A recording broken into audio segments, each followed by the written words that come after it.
बोलिए सद्गुरु भगवान की जय। प्रातः स्मरणीय विश्ववंदनीय संत सम्राट सद्गुरु कबीर देव जी का भजन है।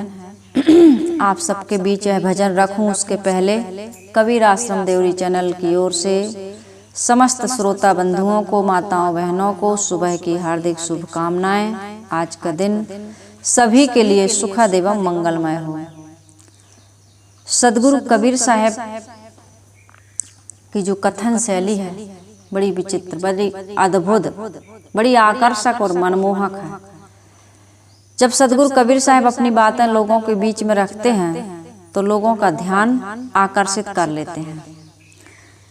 लोग उनसे प्रभावित हुए बिना नहीं रहते हैं। बड़ा आश्चर्य और बड़ा अद्भुत ज्ञान लगता है उनका।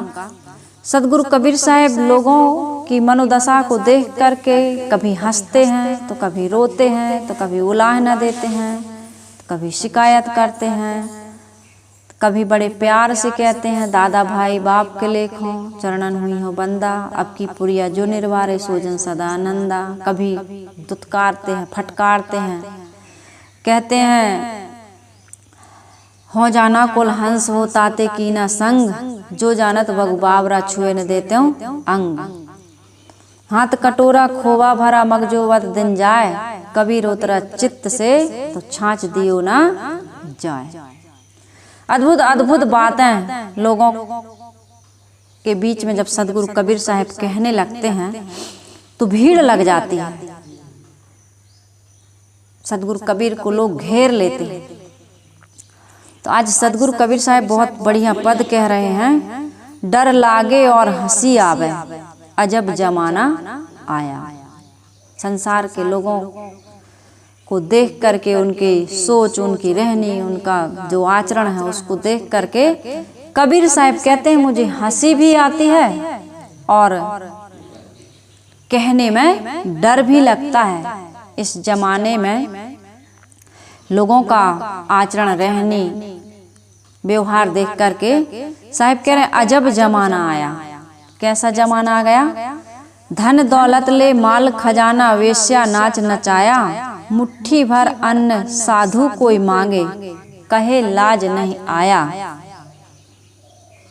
हाय रे कैसा अजब जमाना आया। सद्गुरु कबीर साहब बड़ा सुंदर इस पद को कहते हैं। साहब कहते हैं कि संसारियों की उल्टी बुद्धि देखकर मुझे हंसी आती है, लेकिन उनसे इस बात को कहने में मुझे बड़ा डर लगता है, क्योंकि सत्य बात सुनने वाले लोग बहुत कम हैं। नहीं है ऐसी बात नहीं है, हैं, लेकिन बहुत कम है। यदि मैं सच कहूँ तो लोग असंतुष्ट हो जाते हैं। एक बहुत ही ज्वलंत सत्य है सद्गुरु कबीर साहब का, कासो कहो को सुने को पति आए, फुलवा के छुअत भंवर मर जाए। ये उलट वासी है साहब जी की। मैं किससे कहूँ, कौन सुनेगा, और सुन भी ले तो मेरी बातों पर विश्वास कौन करेगा। साहब कहते हैं कि फूल को छूते ही भंवरा मर जाता है। ऐसा तो हम नहीं देखते हैं संसार में, कहाँ देखने को। भंवरा जो होते हैं फूलों का रस लेते हैं, लेकिन साहब यहाँ कोई संसार को सांसारिक बातें नहीं कह रहे हैं, वे आध्यात्मिक बातें कहते हैं। क्योंकि सद्गुरु कबीर साहब अंतर की यात्रा करने वाले हैं। इस संसार को जैसे ही देखते हैं, संसार की सारी सृष्टि को, संसार के सारी क्रियाओं को, व्यवहार को, वो अंतर की ओर तुरंत उनको अंदर की ओर लौटते हैं और अंदर की बातें बाहर के रूपक लेकर के कह देते हैं कि ये मन क्या है? भावरा है। मन भावरा है। मन को भावरा का भी भजन है ना, मन भावरा, मन भावरा मत भूल, सद्गुरु श्री अभिलाष साहब जी ने गाया है। दो दिन की फुलवारी, वो बहुत अच्छा भजन है, गाऊंगी नहीं। दो दिन की फुलवारी जीवन, मन भावरा मत भूल। और हमारा मन कैसा है? विषयों का रस ले रहा है। साहब ने और कहा, सद्गुरु कबीर साहब ने और भी कहा, भंवर विलंबे बाग में बहु फूलन की बास, ऐसे जीव विलंबे विषय में, अंत में क्या होगा? अंतहु चले निराश। अंत में तुम्हारे हाथ में निराशा लगेगी। तुम जैसे ही विषयों का सेवन करते हो तुम्हारा मन भंवरा मुरझा जाता है। शब्द, स्पर्श, रूप, रस, गंधे 5 विषय, और इन 5 विषयों का जैसे ही आपको चिंतन होता है मन आपका दुखी हो जाता है, व्याकुल हो जाता है, बेचैन हो जाता है, अशांत हो जाता है। ये बहिर्मुखता, ये विषयों का रस आपको दुखी करता है, परेशान करता है, बंधन देता है, पीड़ा देता है। पुनरपि जननम पुनरपि मरणम पुनरपि जननी जठरे शयनम। 9 महीने उल्टे गर्भवास में तुमको 9 महीने बिताना पड़ता है उल्टे। कितने वर्षों तक मलमूत्र में पहले भी पड़े रहे, जन्म लिए तब, और यदि जल्दी मौत नहीं हुई, अटैक वटैक नहीं आया कितने लोग अटैक में चले जाते हैं या कोई दुर्घटना में, तो चलो ठीक है भाई, पता भी नहीं चला। नहीं तो बुढ़ापे में फिर आपको बिस्तर में, हाँ, ये शरीर छूटना और जन्म लेना बड़ा कठिन होता है, कष्टदायी होता है। तो सदगुरु कबीर साहब कह रहे हैं, डर लागे और हंसी आवे अजब जमाना आया। लेकिन संसार के लोग इन्हीं विषयों में डूबे जा रहे हैं। इस संसार में तुम्हें जन्म मिला है, मानव का जीवन प्राप्त हुआ है, इस जीवन से तुम्हें क्या करना है इसकी तुमको खबर नहीं। इस संसार में कितनी वस्तुएं सार हैं? गोस्वामी जी ने कहा है, तुलसिया संसार में 3 वस्तु हैं सार। 3 वस्तु बता रहे हो, सत्संगत, हरि भजन और निस दिन पर उपकार। यदि मानव जीवन में आप आ ही गए हैं तो इस जीवन में 3 काम करिए। वो 3 काम क्या है? सत्संग करिए, सत्संग।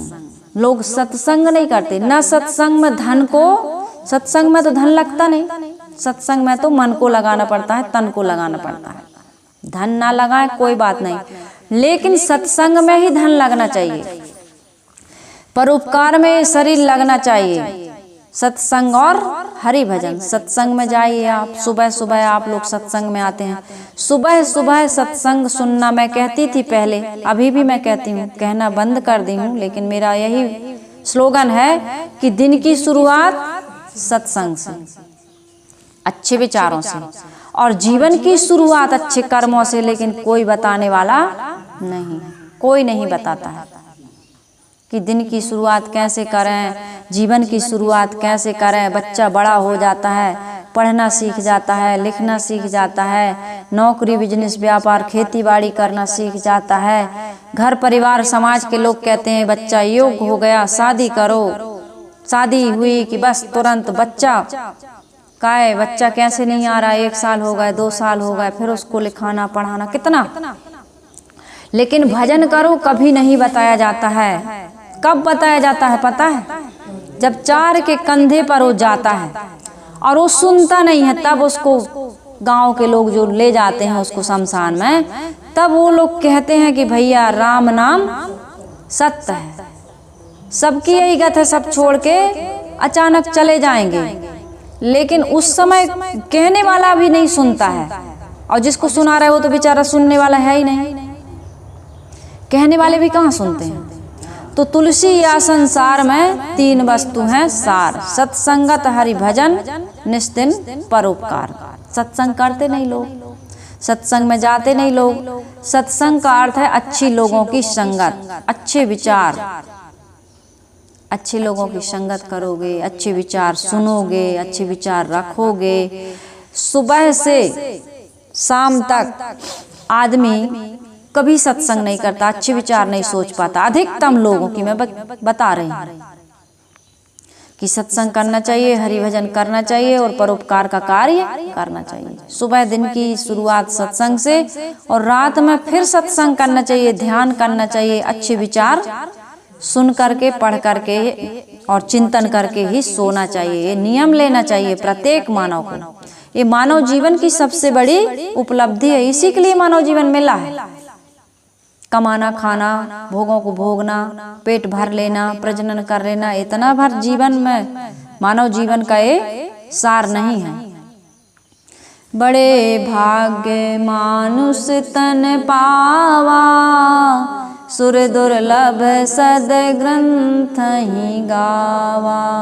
साधन धाम मोक्ष कर द्वारा, और पाए न जेहि परलोक संवारा। स्वर्ग नरक अपवर्ग निशैनी, ज्ञान विराग भक्ति सुख देनी। ये है मानव जीवन की विशेषता। लेकिन हमने ये काम किया क्या? पहले एक गाना चलता था, ये जो मोबाइल है ना, मोबाइल के माध्यम से ही मैं आप सबके बीच आ रही हूँ। यदि मोबाइल ना होता तो आप मेरे विचार ना सुन पाते, आप मेरे विचारों को लाइक कमेंट ना कर पाते, मुझे कोई रिस्पॉन्स ना मिल पाता कि हाँ मेरे विचार लोग सुन रहे हैं, मुझे कैसे पता चलता। तो ये मोबाइल हमारे लिए कितना घातक और कितना साधक है, मैं इस बात को, आदमी को बुलाओ, सुबह बुलाओ, शाम बुलाओ, आधी रात को बुलाओ, आदमी के हाथ में मोबाइल पाओगे आप। फोटो खिंचवाएगा तो मोबाइल देखोगे, आप 2 मिनट के लिए घर से बाहर बुलाओगे तो हाथ में मोबाइल होगा, जेब में मोबाइल होगा, डाइनिंग टेबल पे देखोगे तो मोबाइल होगा, सोफा सेट पे बैठे देखोगे तो मोबाइल होगा। हर समय मोबाइल, कहीं भी जाए आदमी हाथ में, बूढ़े बच्चे जवान सबके हाथ में, स्त्री पुरुष सबके हाथ में मोबाइल। तो मोबाइल बुरा नहीं है, लेकिन मोबाइल का दुरुपयोग कर रहे हैं कि सदुपयोग कर रहे हैं। इसमें आप सती साध्वियों को, संतों को, सत्संग को सुनते देखते हैं कि आप,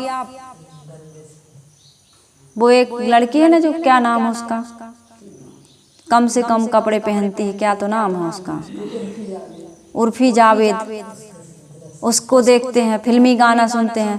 पहले एक गाना था कि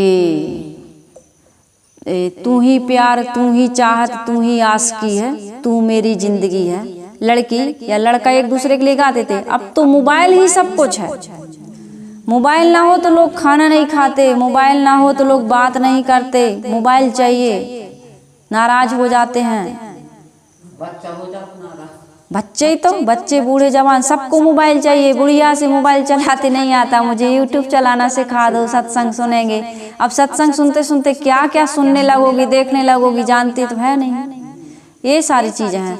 तो मैं ये बता रही थी कि सदगुरु कबीर साहब ने कहा अजब जमाना आया। क्या क्या कर रहे हैं लोग, सत्संग में न जा कर के धन दौलत माल खजाना वेश्या के नाच में। पहले के लोग वेश्या का नाच देखते थे, आवाज वो वेश्या आपके जेब में है, आपके डाइनिंग टेबल पर है, आपके बेडरूम में है, आपके बिस्तर पर है, और 24 घंटे है। आदमी सुबह उठता है तो आंख बाद में खोलता है, चार्जर बिल्कुल बटन ऑन है, पावर ऑन है, आंख बंद किए किए सोए सोए मोबाइल लगा दिए, एक नींद और सो लिए। तब उसके बाद उठेंगे तो दिन की शुरुआत मोबाइल से, व्हाट्सएप चैट से, फेसबुक से, इंस्टाग्राम से, टिकटॉक से, ये सब हो रहा है। मोबाइल बुरी चीज नहीं है, मैं हमेशा कहती हूँ बुरी चीज नहीं है, उपयोग कैसा कर रहा है। तो पहले आदमी धन दौलत ले, माल खजाना जो भी कमाता था वो वेश्या के नाच में, शराब में, नाना प्रकार के दुर्व्यसन, दुर्गुण, दुराचरण में लगाता था। तो सदगुरु कबीर साहब ने कहा डर लागे हंसी आवे, अजब जमाना आया।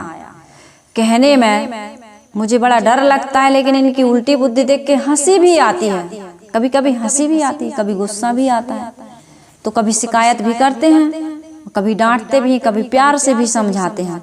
साहिब कहते हैं मुट्ठी भर अन्न कोई साधु मांगे, कहे लाज नहीं आया। कहीं कहें कि धार्मिक संस्थानों में लगाओ, पवित्र आत्माओं को दान कर दो, या कोई भूखे गरीब जरूरतमंद के सेवा में लगा दो, तो लोग कहेंगे इसके लिए कमाते हैं क्या। और साधु संत तो बस इसी के लिए हैं, बस कुछ करते नहीं हैं और भीख मांग के खाते हैं, और हम सब के लिए, समाज के लिए एक बोझ है। तो आदमी जरूरतमंद को नहीं देता है। जहाँ पर कोई समाज की सेवा हो रही है, जैसे औषधालय है, विद्यालय है, अनाथालय है, अनाथालय तो होने ही नहीं चाहिए, वृद्धाश्रम तो होने ही नहीं चाहिए। हमारा देश कैसा है? धर्म प्रधान देश, जहाँ राम को, कृष्ण को, श्रवण कुमार को पूजा जाता है, जहाँ सवरी, मीरा और तुलसी, नानक, सूर, शिवाजी के यहाँ पर गीत गाए जाते हैं, वहाँ पर वृद्धाश्रम, वहाँ पर अनाथालय, वहाँ पर वेश्यालय, ये तो बिल्कुल अशोभनीय है। एक तरफ तुम राम की पूजा करते हो, एक तरफ तुम कृष्ण जन्माष्टमी मनाते हो, लेकिन तुम्हारा रास लीला करना, तुम्हारी माखन चोरी करना, तुम्हारा रुक्मणी विवाह करना, प्रेम विवाह आज भी बंद। गीता के उपदेश को भूल गए, गीता के ज्ञान को भूल गए। घोरांगिरस ने जो ज्ञान दिया है, महाराज श्री कृष्ण को वही ज्ञान विराट स्वरूप दिखा करके वहां कुरुक्षेत्र में अर्जुन को दिया गया है। अर्जुन का मोह भंग हो गया, लेकिन हमारा मोह भंग। तो सदगुरु कबीर साहब कहते हैं, डर लागे और हंसी आवे, अजब जमाना आया। सदगुरु कबीर साहब कहते हैं, मुझे हंसी आती है लोगों की इस बुद्धि को देखकर कि कभी भी वो सत्कर्म में अपने तन मन धन को नहीं लगाते। जो उसका संबल है, जो उसकी पूंजी है, भौतिक शरीर के लिए भौतिक धन की आवश्यकता है, लेकिन आध्यात्मिक लाभ भी तो कोई चीज है। आध्यात्मिक धन क्या है? ये दया है, ये क्षमा है, परोपकार है, सेवा की भावना है, शील है, संतोष है, विवेक है, विचार है, ये है आपका असली धन। इसलिए गोस्वामी जी ने कहा है, गोधन, गज धन, बाज धन और रतन धन खान, जब आवे संतोष धन, सब धन धूल समान। इस धन के पीछे तुम दौड़ रहे हो, जो 10, 20, 50 भय, सत होए हजार, तो लाख मंगेगी, कोटि अरब खरब असंख्य, पृथ्वीपति होने की चाह जगेगी। सुंदर एक संतोष बिना सट तेरी तो भूख कभी ना भागेगी। कभी भागेगी भूख, कभी तृष्णा है कि डाकनी की जीवन को काल, और निस्दिन करत जीवन करत बेहाल। तृष्णा अग्नि प्रलय की तृप्त न कभू होए, सुर नर मुनि और रंक सब भस्म करत हैं सोए। निर्धनिक कछु धन चाहे, धनिक चाहे विशेष, विशेष हूँ विशेष चाहे होवन चाहे नरेश, नरेश चाहे इंद्रपद, इंद्र चाहे रणजीत, असुर चाहे सुरपति बनन, यह तृष्णा की रीत। तृष्णा कभी शांत होने वाली नहीं है। जीवन खत्म हो जाता है, लेकिन तुम तृष्णा कभी मरती नहीं, बूढ़ी नहीं होती। आशा तृष्णा सब घट व्यापी, कोई महल ना सूना। योगी जंगम तेयति दुखिया, तापस के दुख दूना। आशा तृष्णा सब घट व्यापी, कोई महल नहीं सूना। ये ऐष्णा, ये पुत्रेष्णा, वित्तेष्णा, लोकेष्णा लोगों को परेशान कर रही है। मोटी माया सब तजे, झीनी तजी न जाए, पीर पैगंबर औलिया झीनी सबको खाए। इस माया से बचने के लिए एक उपाय है, एक उपाय। माया आपके जीवन में आपको परेशान कर रही है। माया, हरि माया अनिवर्चनीय, बड़ी। उस माया के बारे में क्या कहूँ, माया के बारे में कुछ समझ में नहीं आता, लोग परेशान हैं। माया माया सदगुरु कबीर साहब ने बड़ा सुंदर समाधान दिया कि माया है क्या समझ में, जब तक समझोगे नहीं माया से मुक्त नहीं हो सकते। माया माया सब कहे, माया लखे न कोय, जो मन से ना उतरे माया कहिए सोए। तुमने मन में चढ़ा ली है माया, बना ली है माया, मान लिया है तुमने। तंबाकू खाने में आनंद है, विषय भोगों में आनंद है, संसार की संपत्ति, पद प्रतिष्ठा, मान सम्मान में आनंद है, मान लिया। इसको खारिज कर दो, मान्यता को त्याग दो। माया नाम की कोई चीज नहीं रह जाएगी। मन माने कर्म काल ग्रह, मन माने सब देव, मन माने जग चक्र है, चले न जाने भेव। ये मन ने मान लिया है।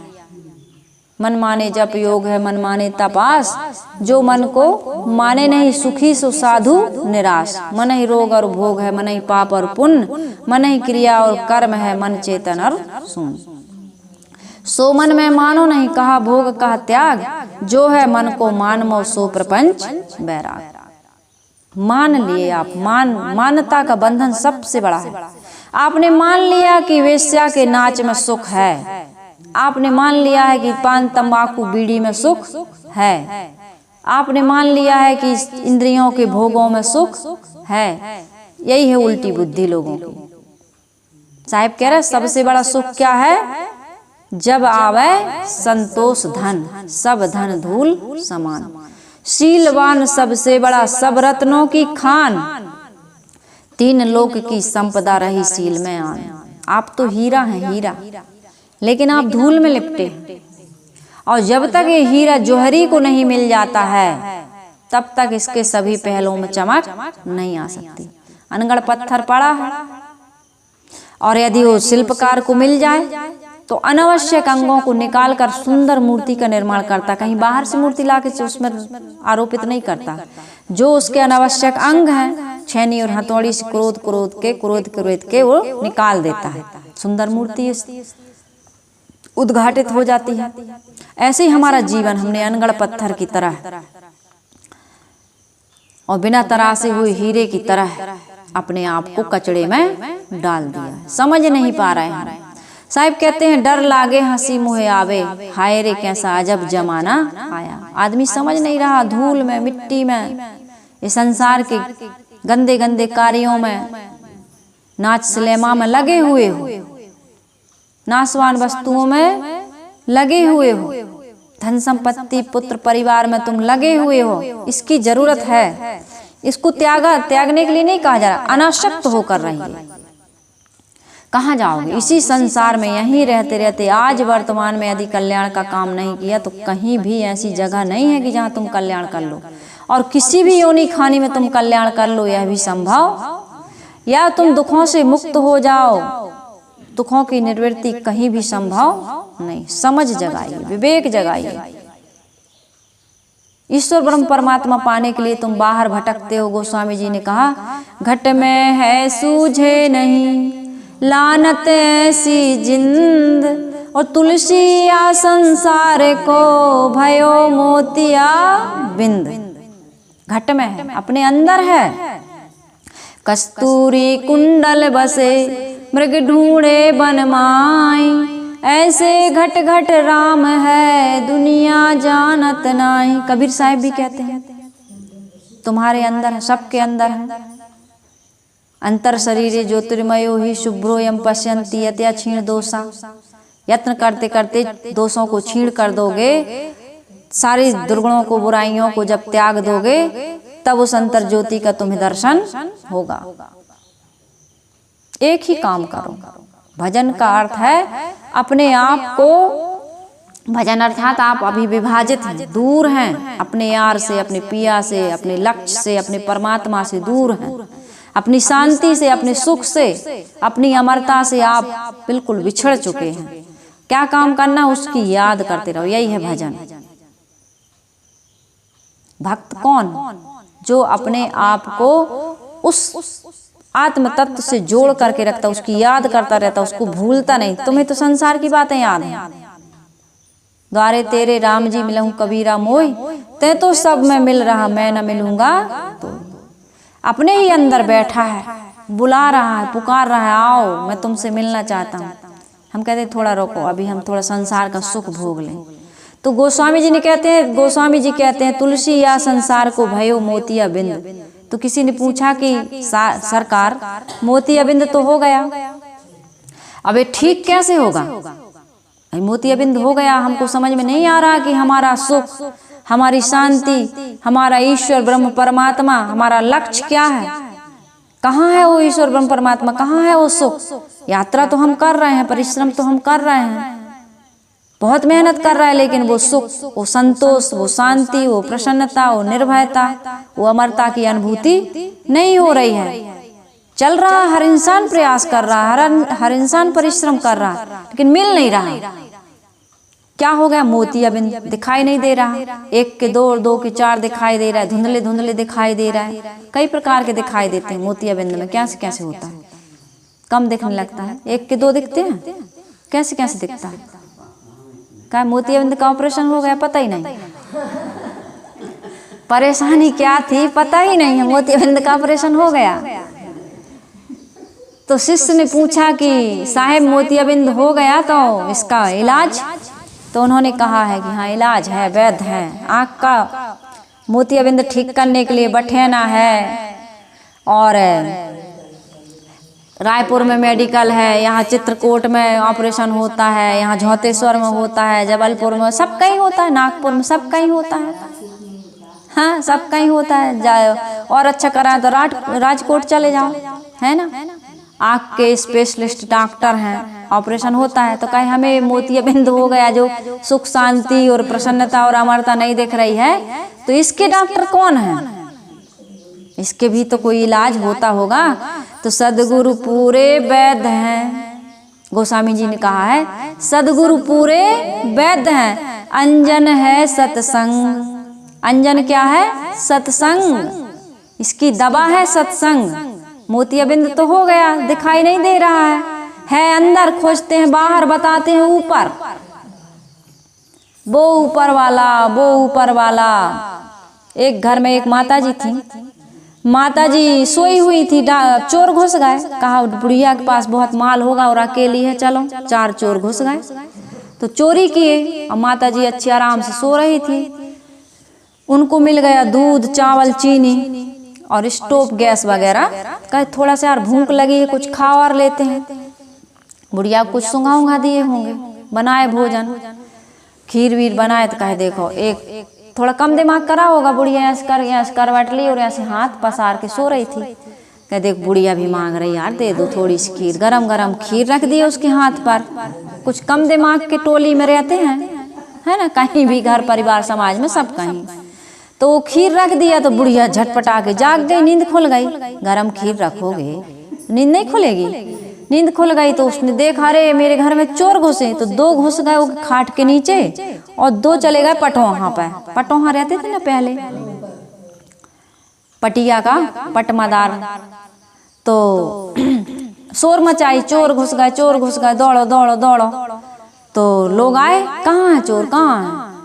भैया अभी देखो यहीं आए थे, यहीं खीर वीर बना के देखो मेरे हाथ में रखे थे, पता नहीं कहाँ चले गए। कह रहे चोर होते तो फिर कहाँ जाते होंगे, बता क्या क्या ले गए? अब ये तो ऊपर वाला जाने का क्या ले गए, अभी तो मैं देख ही नहीं कहाँ है। तो ऊपर वाला जाने, 2-3 बार ऊपर वाला। तो नीचे के जो वही खीर दिया था कम दिमाग वाला, तो निकल के बाहर आया और क्या बुढ़िया कहीं की रात दिन ऊपर वाले जाने नहीं, ऊपर में गया था ऊपर में। तो कहते ऊपर वाले जाने, कूद के नीचे आया और कहता नीचे वाले नहीं जाने, खाट के नीचे 2 बैठे हैं। तो कुछ लोग ऐसे होते हैं, बताते हैं कहाँ है भगवान? ऊपर वाले की कृपा, ऊपर वाले की मेहरबानी, ऊपर वाले की जो इच्छा, ऐसा कहते हैं। और ढूंढने ऊपर क्यों नहीं जाते? चले जाओ जेट से, वायुयान से, या किसी मिसाइल को तैयार करो, ऊपर वाले को ढूंढने। अभी चांद पर गए हैं लोग, ऐसे ऊपर जाओ ढूंढने के लिए, कोई नहीं जाता। ढूंढते कहाँ है? यही नीचे में, पेड़ में, पहाड़ में, पानी में, पत्थर में, पर्वत में। और वो है कहाँ? अंदर बैठा है, घट में है। सूझे नहीं लानत ऐसी जिंद, तुलसी या संसार को भयो मोतियाबिंद। तो कहे मोतियाबिंद का ऑपरेशन कौन करेगा? तो कबीर साहब तुलसीदास जी कहते हैं सदगुरु पूरे वैद्य हैं, अंजन है सत्संग, ज्ञान सलाई जब लगे तो कटे मोतिया बिंद। सदगुरु पूरे वैद्य हैं, सदगुरु के पास कोई जाता नहीं। क्या करते हैं लोग? धन दौलत ले माल खजाना वेश्या नाच नचाया, मुट्ठी भर अन्न कोई साधु मांगे कहे लाज नहीं आया। हाय रे कैसा अजब जमाना आया, डर लागे हंसी मोहि आवे, हाय रे कैसा अजब जमाना आया। ज्ञान की सलाई लगाने वाला, ज्ञान देने वाला, आपको बताने वाला बाहर नहीं भीतर है। और मिलेगा कैसे? जब तुम अपने आप को यत्या क्षीण दोषा, यत्न करते करते, प्रयत्न करते करते, साधना करते करते मन इंद्रियों को, अंतःकरण को पवित्र करोगे, तब तुम्हें भगवान मिलेगा। निर्मल मन जन सोई मोहि पावा, और मोहि कपट छल छिद्र न भावा। भगवान को तुम्हारी कपटता, तुम्हारी चतुराई, चालाकी, भगवान को तुम्हारा ऊंचा कुल या पद या शरीर सुंदर नहीं चाहिए, मन सुंदर होना चाहिए। सबरी कोई सुंदर नहीं थी, उच्च कुल की नहीं थी, बड़ी जाति की नहीं थी, वेद शास्त्र पुराण कुछ भी नहीं पढ़ी थी, बस भक्ति करती थी। भक्ति यानी याद, भगवान को याद करती थी। हर समय उसकी डोर राम से लगी थी। मेरी लगी राम से डोर, मेरी लगी गुरु संग प्रीत, मेरी लगी हरि संग प्रीत, दुनिया क्या जाने।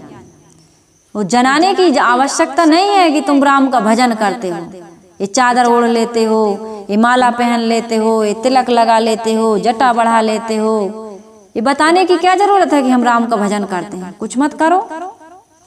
भजन मन से होता है, ये बाहर के कपड़े से नहीं। साहिब ने कहा मन न रंगाए रंगाए जो कि कपड़ा, मन को रंगाओ। मन कहाँ रंगा है तुम्हारा? माया में। आशा तृष्णा सब घट व्यापी, कोई महल नहीं सूना, योगी जंगम ते अति दुखिया, तापस के दुख दूना। कबीर साहब ने क्यों कहा योगियों को, तपस्वियों को कहा कि इनका दुख तो दूना है। योगी जंगम ते अति दुखिया, तापस के दुख दूना। इनको भी बड़ी आशा है, तृष्णा है, इनके मन में भी बड़ा पुत्रेष्णा, वित्तेष्णा, लोकेष्णा की भूख है। इसलिए सदगुरु कबीर साहब ने कहा यहाँ डर लागे हंसी मोए आवे, हाय रे कैसा अजब जमाना आया। या जग अंधा मैं क्या ही समझाऊं, सब तो भूले हुए, एक दो हुए उन्हें समझाऊं। सब जग पेट के धंधा में भुला गए हैं, किसको किसको समझाएं।